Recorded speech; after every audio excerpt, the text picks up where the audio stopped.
आज के specific topic पे हम लोग डिस्कशन करेंगे कि आपकी किन किन गलतियों की वजह से आपके हार्मोन में काफ़ी तेज़ी से बदलाव आता है और हार्मोन आपके सही रूप से अगर नहीं चलेंगे, प्रॉपर मात्रा में प्रोजेस्टेरॉन की मात्रा नहीं होगी तो आपकी प्रेगनेंसी सस्टेन नहीं कर पाती है। तो कुछ ऐसी गलतियां हैं उसके बारे में डिस्कशन करूंगी, तो प्लीज़ वीडियो शुरू से लेकर लास्ट तक ज़रूर देखिएगा।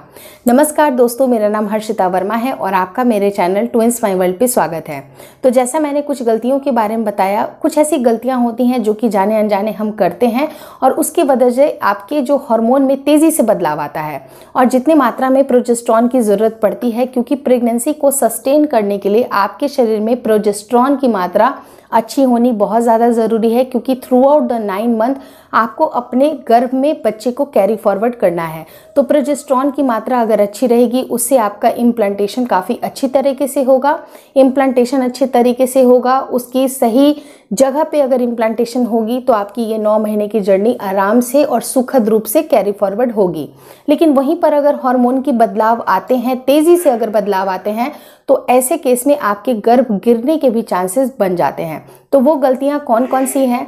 पहली गलती होती है कि जो अगर आप नियमित रूप से एक्सरसाइज करते हैं, विगरस एक्सरसाइजेस करते हैं, तो उससे आपके हार्मोन में बदलाव नहीं होते हैं। लेकिन हाँ, एक कारण ये भी होता है, लेकिन हार्मोन में बदलाव अगर तेज़ी से किसी बात से होती है तो वो होती है कि जिस दिन आपका पीरियड आता है उस दिन से लेके 20वें दिन, 20वें-21वें दिन के बाद से आपका इम्प्लांटेशन का प्रोसेस शुरू होता है।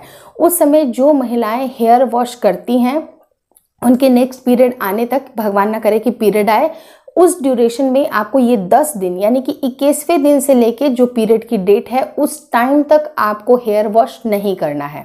हेयर वॉश करने से आपके शरीर में बहुत ज़्यादा परिवर्तन होते हैं, क्योंकि यहाँ पर पिट्यूटरी ग्लैंड होती है जिसकी वजह से आपके हार्मोन की गड़बड़ी देखने के लिए मिलती है। अगर हार्मोन में गड़बड़ी होगी, आपके प्रोजेस्टेरॉन की मात्रा अगर कम होगी, उससे आपकी प्रेगनेंसी सस्टेन नहीं हो पाती है।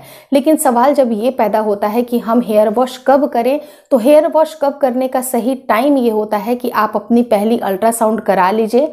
अल्ट्रासाउंड में आपको हेल्दी बेबी दिखाई देता है, उसकी जेस्टेशनल सैक दिखाई देती है, बेबी की हार्ट बीट दिखाई देती है। उसके बाद आपकी जो मेडिकेशन शुरू हो जाती है, प्रोजेस्टेरॉन की भी इंजेक्शंस आपको लगते हैं या फिर जो नॉर्मल मेडिकेशन डॉक्टर आपकी रन कराती हैं, उसके बाद से आपको हेयर वॉश कर लेनी है। ये पहली इंपॉर्टेंट टिप है जिसको आपको फॉरगेट नहीं करना है, क्योंकि ये बहुत बड़ा कारण होती है आपके हार्मोन में बदलाव लाने के लिए। दूसरा बहुत बड़ा कारण देखा जाता है कि अगर आप अननेसेसरी किसी बात का स्ट्रेस ले रहे हैं कि प्रेगनेंसी होगी, प्रेगनेंसी नहीं होगी, तो होता क्या है कि हमारी एंग्जाइटी की वजह से हार्मोन में काफ़ी ज़्यादा बदलाव होते हैं। हार्मोन में बदलाव आएगा तो आपकी रुकी हुई प्रेगनेंसी भी डिस्कार्ड हो सकती है, इम्प्लांटेशन फेल हो सकता है। तो आपको इन दोनों बातों का खास करके ध्यान रखना है। और जो तीसरी इंपॉर्टेंट पॉइंट के बारे में बताना चाहती हूँ कि आपको गर्म तासीर वाली चीज़ों को बिल्कुल भी अवॉइड करना है। गर्म तासीर वाली जो चीज़ें अगर आप लेते हैं उससे आपके शरीर में काफ़ी ज़्यादा एक्सेस हीट क्रिएट होती है और बहुत ज़्यादा हीट क्रिएट होने की वजह से भी आपका ये रुका हुआ गर्भ भी गिर सकता है, इम्प्लांटेशन फेल हो सकती है। तो आपको इन 3 बातों का खास करके ध्यान रखना है। और भी कुछ बातें हैं, मैंने कुछ 8 गलतियों के बारे में बताए थे। अगर आप डिटेल में जानना चाहते हैं इस टॉपिक को और भी एडवांस लेवल में, तो आपको इस वीडियो को क्लिक करके ज़रूर देखना चाहिए कि अगर आप एक्सरसाइज की बात करें, जिमिंग की बात करें या बहुत सारे और भी पॉइंट्स हैं, उसको आप उस वीडियो में क्लिक कर लीजिएगा, देख लीजिएगा।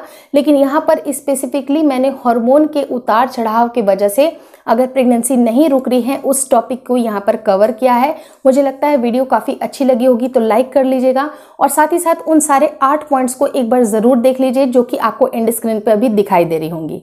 Thank you so much for watching twins my world.